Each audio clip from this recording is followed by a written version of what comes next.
மரங்கள் இறைவன் கொடுத்த வரங்கள். மழை பெறுவது, சுற்றுச்சூழலை பாதுகாப்பது, பசுமையை உருவாக்குவது.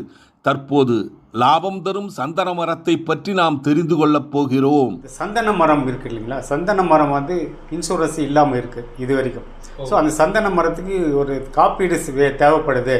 ஏன்னா அதனோட இன்வெஸ்ட்மெண்ட்டு இருக்குது, அதே மாதிரி அதுக்கு அதோட வேல்யூ ரொம்ப அதிகமாக இருக்குது. அதனால வந்து விவசாயிகளுக்கு அந்த இன்சூரன்ஸ் இருந்தால் ஒரு பாதுகாப்பாக இருக்கும். பேங்க்கு லோன் வந்து தாராளமாக கொடுப்பாங்க. அப்படின்ற நம்ம ஃபேமிலியில் வந்து ஒரு குழந்தைக்கு மேலே பெற்றுக்கூடாது ரூலே போட்டாங்க. இன்றைக்கி அந்த ஒரு குழந்தை பெற்றுக்கிறதுக்குமே வந்து ஹாஸ்பிட்டல் போக வேண்டிய சூழ்நிலையாக இருக்குது. தீபம் இயற்கை டிவி உறவுகளுக்கு வணக்கத்தை தெரிவித்துக் கொள்கிறோம். நாம் இந்த வீடியோவில் சந்தன மரம் வளர்ப்பதை பற்றி பார்க்க போகிறோம். பொதுவாக ஒரு நாட்டில் தொழில் வளமும் விவசாய வளமும் பெருகினா தான் நாடு வளர்ச்சி அடையும். நாம் அதுலேயுமே இயற்கையான முறையில் விவசாயம் பண்ணுற போது மக்களுக்கு நல்ல பொருட்களும் கிடைக்கும். இப்போது நமது தீபம் இயற்கை டிவி ஆஃபீஸ்க்கு 2 பேர் வந்திருக்காங்க.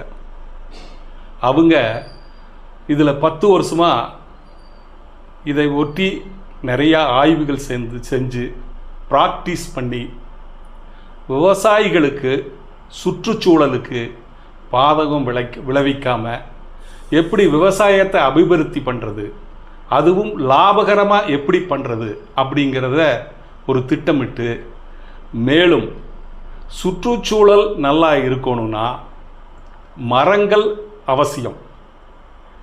அதுவும் விவசாய நிலங்களில் மரங்கள் வளர்க்குறது மிகவும் அவசியம். ஏன்னா அந்த இலதலையெல்லாம் கீழ் விழுகும்.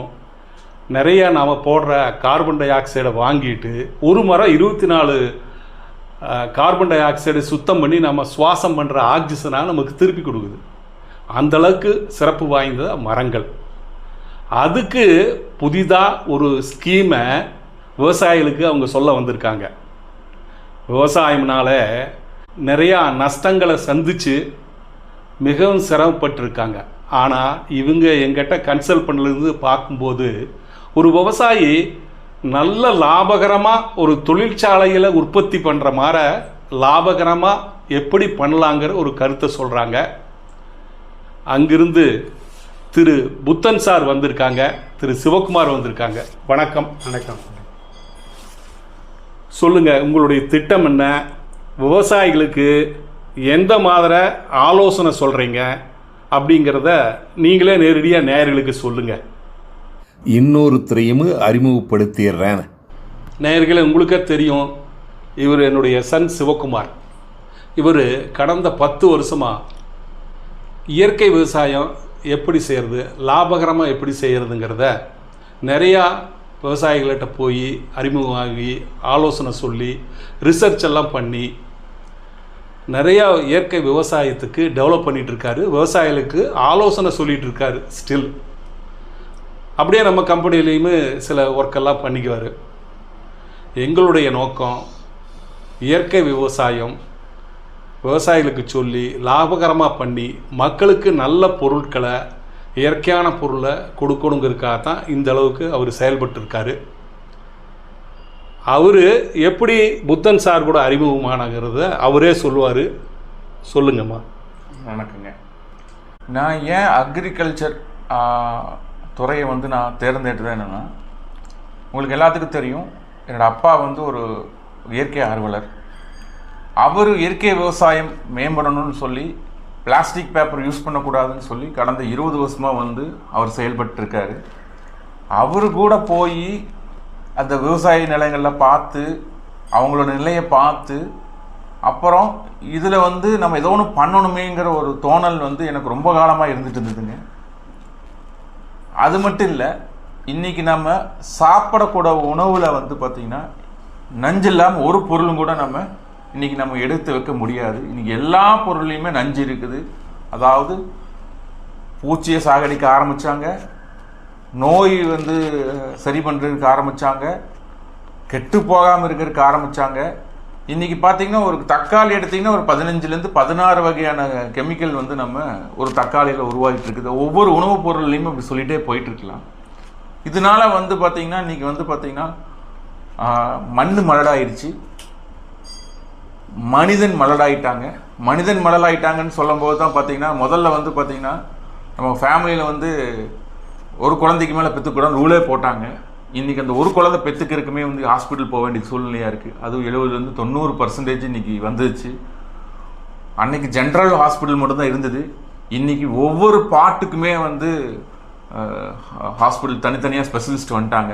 இனி வரக்கூடிய காலங்களில் இன்னும் மோசமாக சூழ்நிலை உருவாகும். அப்போ இதுக்கு உண்டான தேடுதல் எங்கே அப்படின்னு சொல்லி நாங்கள் தேடிட்டு இருக்கும்போது பார்த்தீங்கன்னா எல்லாமே எண்டு பாயிண்ட் வந்து பார்த்தீங்கன்னா விவசாயத்துலேருந்து தான் வந்து எண்டு பாயிண்ட்டாகவும் இருக்குது, ஸ்டார்ட் பாயிண்ட்டாகவும் அதில் தான் இருக்குது.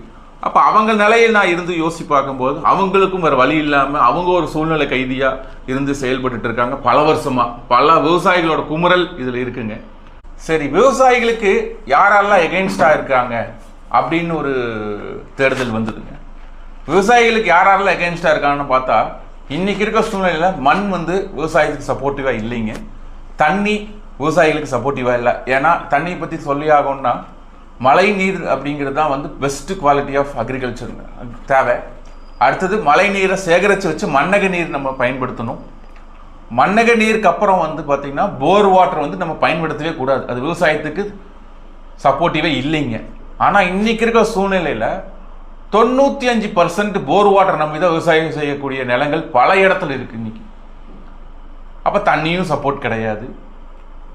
அடுத்தது வந்து மண்ணில் வந்து ஆர்கானிக் கார்பன் வந்து இருந்தால் மட்டும்தான் உங்களுக்கு வந்து பார்த்திங்கன்னா அதோட தலைமணி சாம்பல் சத்து செயல்படும். அந்த ஆர்கானிக் கார்பன் வந்து 0.6லேருந்து 1.26 வரைக்கும் நம்ம கொண்டு போய் இருக்கோம். ஆனால் இன்றைக்கி இருக்க சூழ்நிலையில் 0.6 கீழே போயிடுச்சு. இப்போ அதனால என்ன பண்ணுறாங்கன்னா ஒரு செடியை வளர்த்தோன்னாவே யூரியா பொட்டாஸ் டிஏபி போட்டால் தான் வளருங்கிற மைண்ட் செட்டை ஃபார்மர்கிட்டையும் வந்துருச்சு. அது போடாமல் வளரவும் மாட்டேங்குது. அடுத்தது வந்து பார்த்தீங்கன்னா உங்களுக்கு பூச்சி வந்து மிகப்பெரிய பிரச்சனையாக இருக்குது விவசாய பூமியில். அந்த பூச்சியை வந்து கண்ட்ரோல் பண்ணுறதுக்கு ஒரு மரம் தேவை. அது எப்படிங்கிறது நான் உங்களுக்கு சொல்கிறேன். அதே மாதிரி நோயை கண்ட்ரோல் பண்ணுறதும் மரத்தினால கண்ட்ரோல் பண்ண முடியும். அப்போ ஒரு நல்ல வளமான பூமியில் பூச்சி வராதுங்க, நோய் இருக்காதுங்க, நல்ல வளர்ச்சி கொடுக்குங்க. ஃபார்மர் வந்து நல்ல லாபகரமான விவசாயம் பண்ண முடியும், ஈரத்தன்மை தக்க வச்சுக்க முடியும். இது எல்லாத்துக்கும் அடிப்படை காரணம் மரம். மரத்தோட எண்ணிக்கை கண்டிப்பாக தேவைங்க. அது மட்டும் இல்லாமல் மனிதனுக்கே மரம் தேவை. ஒரு மனிதனுக்கு வந்து பார்த்தீங்கன்னா 36 மரம் இருக்கணுங்கிறது இருக்குங்க. இன்னைக்கு 28 கீழே போயிடுச்சு ஒரு மனிதனுக்கு. இதனால் ஆக்சிஜன் வந்து பற்றாக்குறை வந்து இன்னைக்கு வரக்கூடிய காலங்களில் இன்னும் ஜாஸ்தி வரும். இதை பற்றி பல அறிஞர்கள் பல சயின்டிஸ்ட் மரத்தை பற்றி பேசியிருக்கிறாங்க. அப்போது ஒரு விவசாயம் நல்லா இருக்கணும்னா மர விவசாயிகளையும் நம்ம முன்னுக்கு கொண்டு வரணும், அதையும் மேம்படுத்தணும் அப்படிங்கிறத ஒரு பாயிண்ட் எங்களுக்கு கிடச்சிது. அந்த சமயத்தில் ஒரு விவசாயிக்காக நாங்கள் வந்து ஃபாரஸ்ட் காலேஜ் போயிருந்தப்போ திரு புத்தன் சாரை வந்து நாங்கள் சந்தித்தோம். இவர் பார்த்தீங்கன்னா ரிட்டையர்டு டாக்டருங்க, வெட்டினரி டாக்டருங்க. அதுவும் இல்லாமல் இன்சூரன்ஸில் கன்சல்டண்ட்டாகவும் இருக்கார்.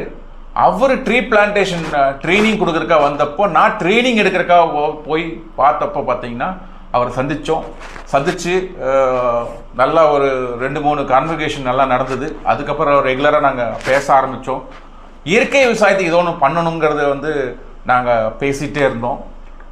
அதுக்கடுத்தது வந்து பார்த்திங்கன்னா அவரும் வந்து பார்த்திங்கன்னா இந்த நாட்டுக்காக ரிட்டையர்மெண்ட் முடிஞ்சு ஒரு பிரயோஜனமான வேலை செய்யணும் அப்படிங்கிற ஒரு கருத்து அவர்கிட்ட இருந்தது. எங்கள் 2 பேர்த்தோட கருத்தும் ஒரே கருத்து இருந்ததுனால நாங்கள் வந்து கிட்டத்தட்ட ஒரு 7-8 வருஷம் கண்டினியூவாக ட்ராவல் பண்ணிகிட்ருக்கோம். இதில் ட்ரீ பிளான்டேஷன் எடுத்ததுக்கு அப்புறம் தான் எங்களோட ஆர்வம் இன்னும் ஜாஸ்தியாச்சு. ஏன் அப்படின்னா அந்த ட்ரீ பிளான்டேஷன்னால் விவசாயிக்கும் நன்மை கிடைக்கும், அதே மாதிரி வந்து பார்த்திங்கன்னா இந்த நாட்டுக்கும் ஒரு நன்மை கிடைக்கும், பூமிக்கு ஒரு நன்மை கிடைக்கும், ஒவ்வொரு மனிதனுக்கும் ஒரு நன்மை கிடைக்கும். ஒரு ட்ரீ நீங்கள் வளர்த்தீங்கன்னாவே. இந்த ட்ரீ பிளான்டேஷன் பற்றி அவருக்கு ஒரு ஐடியா கிடச்சிருக்குங்க. அந்த ஐடியா எப்படி விவசாயிக்கு சப்போர்ட்டிவாக இருக்குது அப்படிங்கிறது அவர் மூலியமாகவே நம்ம தெரிஞ்சுக்கலாம். சார், நீங்கள் வந்து இந்த ஐடியா எப்படி உங்களுக்கு கிடச்சிது, இது எப்படி நீங்கள் அதை செயல்படுத்த போகிறோம், யார் யார் மூலியமால அதை பண்ணுறோம் அப்படிங்கிற விஷயம் வந்து விவசாயிகளுக்கும் மக்களுக்கும் தெரிகிற மாதிரி கொஞ்சம் தெளிவாக சொல்லுங்கள் சார். என் பேர் டாக்டர் புத்தன். நான் ஒரு இன்சூரன்ஸ் நிறுவனத்தில் 30 வருஷம் சேவை செய்துவிட்டு ரிட்டையர் ஆகிட்டு இன்சூரன்ஸ் கன்சல்டண்ட்டாக இருக்கிறேன். நான் வந்து நிறைய புதிய இன்சூரன்ஸ் திட்டங்களை நிறைய அறிமுகப்படுத்தி இருக்கிறேன். அது சம்பந்தமாக காடுகளுக்கு வெளியில் மரம் வளர்ப்பு திட்டம் அப்படின்ற ஒரு திட்டத்தில் நிறைய மரங்களுக்கு இன்சூரன்ஸ் நான் புதிதாக ஏற்படுத்தி கொடுத்து அதை செயல்படுத்தி கொண்டு வருகிறோம். இப்போது உதாரணமாக வந்து இது சவுக்கு மரம் இருக்குது, சவுக்கு மரம் அதுக்கு இன்சூரன்ஸ் இருக்குது, மூங்கில் மரம் இருக்குது, அந்த மாதிரி இருக்குது. இந்த மாதிரி பல மரங்களுக்கு நாங்கள் வந்து இன்சூரன்ஸ் திட்டத்தை அறிமுகப்படுத்தி அதாவது இண்டஸ்ட்ரீஸ்க்கு தேவையான மரங்களுக்கு இன்சூரன்ஸ் கொடுத்துட்டு வரோம், நல்லபடியாக பண்ணிட்டு வரோம். அது சம்மந்தமாக எனக்கு இந்த சந்தன மரம் இருக்குது இல்லைங்களா, சந்தன மரம் வந்து இன்சூரன்ஸ் இல்லாமல் இருக்குது இது வரைக்கும். ஸோ அந்த சந்தன மரத்துக்கு ஒரு காப்பீடு தேவைப்படுது. ஏன்னா அதனோட இன்வெஸ்ட்மெண்ட்டு இருக்குது, அதே மாதிரி அதோட வேல்யூ ரொம்ப அதிகமாக இருக்குது. அதனால் வந்து விவசாயிகளுக்கு அந்த இன்சூரன்ஸ் இருந்தால் ஒரு பாதுகாப்பாக இருக்கும். பேங்க்கு லோன் வந்து தாராளமாக கொடுப்பாங்க. அப்படின்ற ஒரு நோக்கத்தினால நான் வந்து தேடல் ஆரம்பித்தேன். நான் இன்சூரன்ஸ் எப்படி செய்யலான்ட்டு.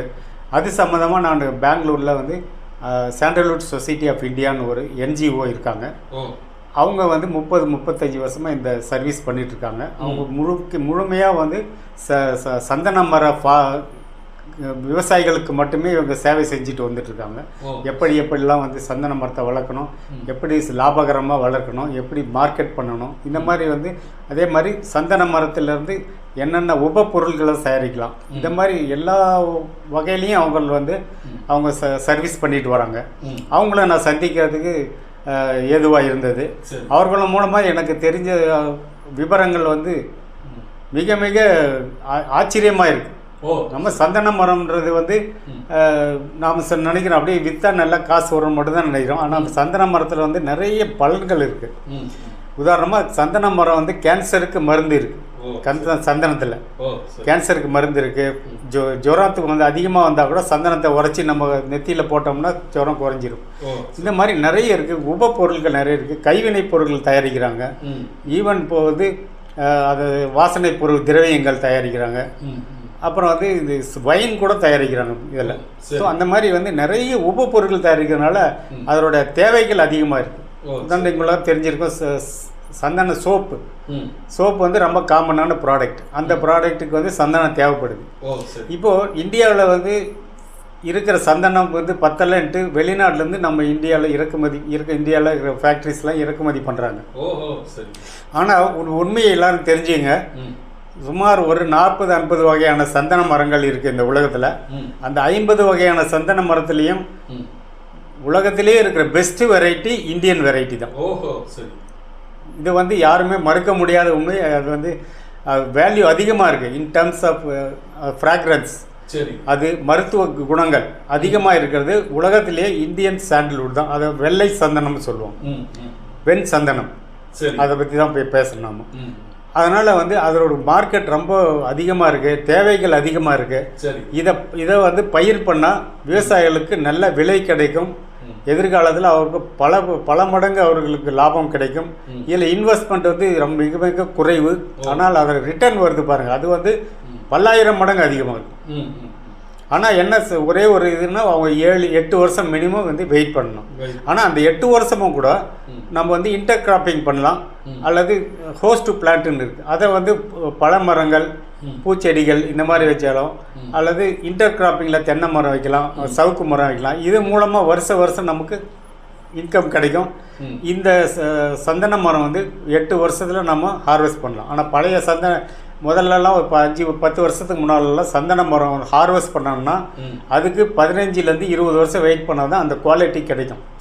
அந்த குவாலிட்டி வந்து தட் ஹார்ட் வுட்டுன்னு பேர். நடுவில் இருக்கிற ஹார்ட் வுட்டு நல்ல ப்ரௌன் கலராக இருந்துச்சுன்னா அதில் ஆயில் கண்டென்ட் அதிகமாக இருக்கும், அதோட நறுமணமும் அதிகமாக இருக்கும். அந்த மாதிரி இருக்கிறத இப்போ நம்ம குளோனிங் பண்ணி 8 வருஷத்துலேயே நம்ம ஹார்வெஸ்ட் பண்ணுற மாதிரி இப்போ சயின்டிஸ்ட் டெவலப் பண்ணியிருக்காங்க. அந்த அந்த சந்தன மரத்தை தான் நாங்கள் வந்து இதை விவசாயிகளுக்கு ரெக்கமெண்ட் பண்ணுறோம். ஸோ 15-20 வருஷம் வெயிட் பண்ணுறதுக்கு பதிலாக நம்ம 8 வருஷத்துலேயே நமக்கு பலன் கிடைக்குது. ஸோ இந்த மாதிரி வந்து நிறைய பலன்கள் இருக்குது. இதில் ஒரே ஒரு எல்லாருக்குமே நினைக்கிறது சந்தனம்னா மரத்தை வெட்டிட்டு போயிடுவாங்க, அதுக்கு திருட்டு பயம் இருக்குது அப்படின்ட்டு தான். அதுக்கு வந்து அவங்க வந்து அந்த சயின்டிஸ்ட் என்ன பண்ணியிருக்காங்கன்னா ஒரு ஏஐ டெக்னாலஜியில் டெவலப் பண்ணுறாங்க இப்போது. அதை வந்து அந்த எல்லாமே ஒயரிங் எல்லாமே தரையில் இருக்கும், சிசிடிவி கேமரா இருக்கும், வைப்ரேஷன் டிடெக்டர்ஸ் இருக்கும். யாராவது உள்ள பக்கத்தில் வந்தாங்கன்னாவே அந்த ஓனருக்கு உடனடியாக வந்து அலாரம் அடிக்கும் மொபைலில். நாங்கள் வந்து அதை வந்து இன்னும் இம்ப்ரூவ் பண்ணி யாராவது திருடர்களோ வெளியாள்களோ அந்த காம்பவுண்ட் உள்ளே வந்தாங்கன்னாவே ஓனருக்கு மட்டும் இல்லை, போலீஸ் ஸ்டேஷன் நியரஸ்ட் போலீஸ் ஸ்டேஷனுக்கும் இந்த அலாரம் போச்சுன்னா உடனடியாக அந்த திருட்டை வந்து தடுக்க முடியுன்றத ஒரு சஜஷன் நான் கொடுத்துருக்கேன். ஸோ இந்த மாதிரி இருந்தனால அந்த டெக்னாலஜி கூடிய சீக்கிரம் வந்துடும். அதனால் வந்து நமக்கு அந்த திருட்டு பயன்றது நாளுக்கு நாள் குறைஞ்சிடும், தேவைப்படாது. ஏன்னா இப்போ வந்து இப்போ தங்கம் வந்து ரொம்ப ரேராக இருக்கிறதுனால அடிக்கடி திருடுறாங்க. அதுவே எங்கே பாரு தங்கம் அதிகமாக இருந்ததுன்னு வச்சுங்க, யாரும் திருட மாட்டாங்க. அந்த மாதிரி சந்தன மரம் வந்து அங்கே ஒன்று இங்கே ஒன்று இருக்கிறதுனால தான் அது திருடுறாங்க. எல்லார் ஃபார்ம்லேயும் நம்ம வந்து எப்படி சவுக்கு மரம் வைக்கிற மாதிரி சந்தன மரம் வச்சுருந்தாங்கன்னா அது திருடவே மாட்டாங்க. அந்த மார்க்கெட் ஆல்சோ நம்ம வந்து வெளிநாட்டுக்கு கடத்த வேண்டிய அவசியம் இருக்காது. ஏன்னா உள்நாட்டிலே நம்ம வந்து எல்லாத்தையும் விற்க முடியும். அதனால் வந்து திருட்டு பயன்றது எதிர்காலத்தில் 0 ஆகிடும். அதுக்கு நாங்கள் வந்து ஈவன் கவர்மெண்ட்டுக்கு நாங்கள் வந்து மூவ் பண்ணிகிட்ருக்கோம். கவர்மெண்ட்டுக்கு வந்து இதுக்கு வந்து நிறைய ஃபார்மர்ஸ்க்கு லோன் கொடுங்க, பேங்க் மூலமாக லோன் கொடுங்க, அதை சந்தைப்படுத்துறதுக்கு எங்கே வேணாலும் விற்கலாம். இப்போ முதல்லாம் பார்த்தீங்கன்னா இப்போ ஹேண்டிகிராஃப்ட்ஸ் செய்கிறவங்க சந்தன மரத்தில் ஹேண்டிகிராஃப்ட் செய்கிறவங்கள இந்த தமிழ்நாடு கர்நாடகாவில் மொத்தம் 8000-10,000 கலைஞர்கள் இருந்தாங்க, கைவினை கலைஞர்கள். இப்போ பார்த்தீங்கன்னா 4-5 கலைஞர் தான் இருக்காங்க. ஸோ அந்த மாதிரி வந்து கலைஞர்களுக்கு ஒரு வேலை வாய்ப்பு கிடைக்கும். அதே மாதிரி அந்த கவர்மெண்ட்டுக்கு ஒரு நல்ல வேலை வாய்ப்பு கொடுக்கறதுக்கு நல்லபடியாக இருக்கும். ஸோ உள்நாட்டிலேயே அதனோட தேவைகள் அதிகமாக இருக்குது, அதை மார்க்கெட் செய்கிறதுக்கு வசதிகள் இருக்குன்னும் போது இதை வந்து நம்ம விவசாயிகள் பயிரிட்டால், அதுவும் இதை வந்து இயற்கை விவசாயமாக பண்ணிங்கன்னா அவங்களுக்கு குவாலிட்டி நல்லா இருக்கும், நல்ல சந்தை விலை கிடைக்கும். அதனால் வந்து உங்களுக்கு அஷ்யூர்டு ரிட்டர்ன் கிடைக்கும். பேங்க்ஸும் வந்து நாங்கள் மூவ் பண்ணிகிட்ருக்கோம். பேங்க்ஸும் லோன் கொடுத்தீங்கன்னா உங்களுக்கு பேங்க்ஸு லோன் கொடுத்துருவாங்க. நாங்கள் இன்சூரன்ஸும் அதுக்கு நாங்கள் ப்ரொவைட் பண்ண போகிறோம். இன்சூரன்ஸும் இருக்குது. எதிர்பாராத ஒரு தீ, புயல், வெள்ளம், காற்று இதனால் வந்துச்சு நஷ்டம் ஏற்பட்டாலோ, இல்லை வனவிலங்குகளால் நஷ்டம் ஏற்பட்டாலோ, அல்லது திருடர்களால் இது போயிடுச்சுனாலோ நாங்கள் இன்சூரன்ஸ் கொடுத்துருவோம். அதை வச்சு பேங்க்குக்கு வந்து அந்த லோனை வந்து அடைச்சிடுவாங்க. ஸோ அதனால் வந்து பேங்க்குக்கு லோன் கொடுக்குற அந்த ப்ரொபோசல்ஸ் நிறைய வரும். ஸோ இதான் இந்த சந்தன மர காடுகள் அதிகமாக வரும். அது காடுகள் சொல்லக்கூடாது, இது வந்து காடுகளுக்கு வெளியில் மரம் வளர்ப்பு அப்படி தான் சொல்லணும். இதை வந்து இது பண்ணலாம். முன்னா இந்த சந்தன மரம் வந்து முக்கியமாக வந்து அதிகமாக வந்து மேனேஜ்மெண்ட் அதிகமாக தேவைப்படாது, செலவு அதிகமாக வைக்காது. சரி, முதல் 3 வருடம் முன்னாடி நீங்கள் வந்து உரம் போட்டு களை எடுத்து ப்ரூனிங் இந்த கவாத்தெல்லாம் எடுத்து விட்டுட்டிங்கன்னா அது வந்து தானாக வளர்ந்துடும். சரி, மழையிலேயே வளர்ந்துடும். அது கூட இருக்கிற பக்கத்தில் இருக்கிற host plant, inter cropping plant மூலமாக நமக்கு நல்ல வருமானம் கிடைக்கும். இது வந்து 8 வருஷம் ஆன உடனே 9 வருஷம் ஆன உடனே அந்த மரத்தை வந்து அந்த குவாலிட்டி ஹார்ட்வுட்டோட குவாலிட்டியை சயின்டிஸ்ட்டை வச்சு நம்ம மெஷர் பண்ணிவிட்டு அதுக்கு சர்டிஃபிகேட் அவங்க கொடுத்துருவாங்க. It is authorised by the government of India. அவங்களோட சர்டிஃபிகேட் வச்சா நமக்கு நல்ல விலை கிடைக்கும். ஸோ இந்த மாதிரி இருக்கிறதுனால நம்ம வந்து ஒரு ஆர்கானிக் ஃபார்மிங்கும் நடத்த முடியும். நல்ல மார்க்கெட் இருக்குது. விவசாயிகளுக்கு ஒரு ஏக்கருக்கு முதலில் முதல் வருடம் வந்து 1.5 லட்சத்துலேருந்து 2 லட்ச ரூபா செலவானாலையும், ஆனால் ஒரு 10 வருஷத்தில் பார்த்தீங்கன்னா ஒரு மரத்தோட விலையே வந்து 15-20 லட்ச ரூபா வரும். அப்போ நீங்கள் கணக்கு போட்டு பாருங்கள், ஒரு ஏக்கருக்கு 300 மரம் நட்டுறதுனா எவ்வளோ இருக்குன்னு நீங்களே நினச்சி பார்த்துக்கலாம். ஸோ அந்த மாதிரி நிறைய பெனிஃபிட் இருக்குது.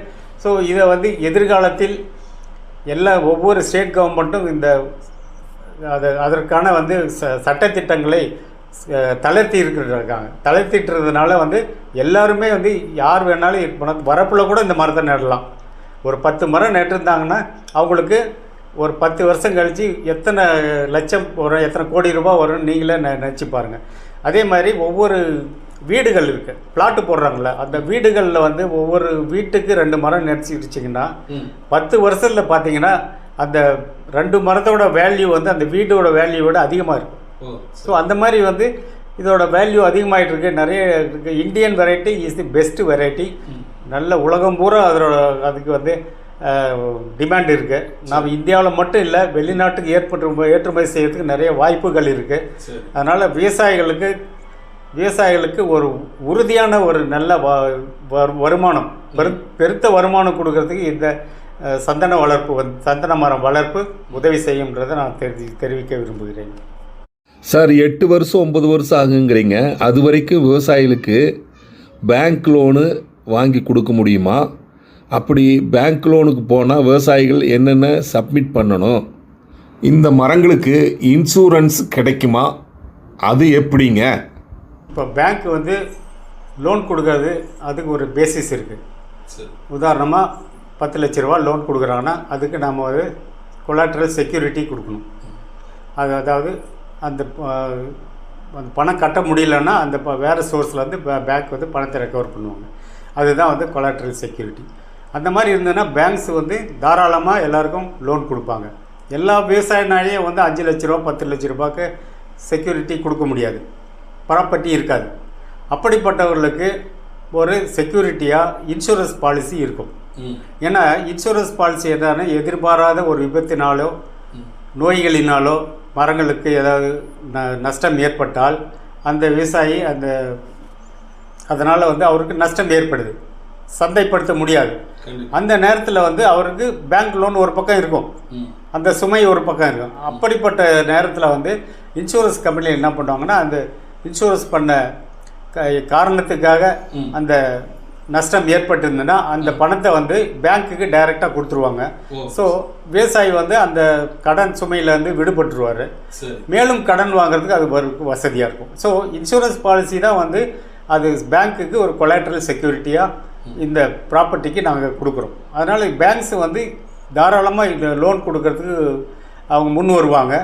அதுக்கு நாங்கள் முயற்சி பண்ணிகிட்ருக்கோம்.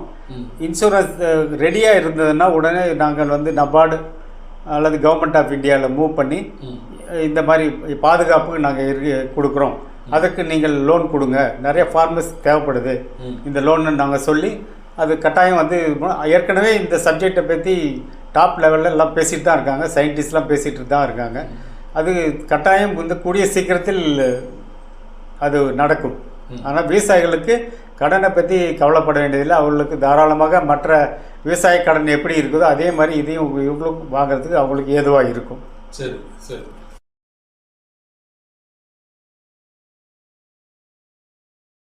அழகிய சுற்றுச்சூழல் நிறைந்த ரத்னம் கல்லூரி அருகில் மேம்பாலமடியில் மீனாட்சி கல்லூரி எதிர்ப்புறம் மலை சூழ்ந்த தீபம் நகர் பை ரத்தினம் மாநகராட்சி எல்லைக்குட்பட்டு டிடிசிபி அப்ரூவலுடன் தயாராக இருக்கிறது. வீடு கட்ட தகுதியான இடம், அனைத்து சைட்டுகளும் வடக்கு பார்த்த சைட்டுகள், தெருவிளக்குகள், சாக்கடை வசதி, ஒரு ரோட்டிலே சென்று மற்ற ரோட்டிலே வெளிவந்து விடலாம். அங்கிருந்து 1/2 கிலோமீட்டரிலே பொள்ளாச்சி ரோட்டை சந்தித்து விடலாம். சகல வசதியுடன் கூடிய சைட் விற்பனைக்கு தயாராக இருக்கிறது. காற்றோட்டமான இடத்திலே, அமைதியான இடத்திலே, மரங்களுக்கு இடையிலே புதிதாக காத்து கொண்டிருக்கிறது உங்களுக்காக.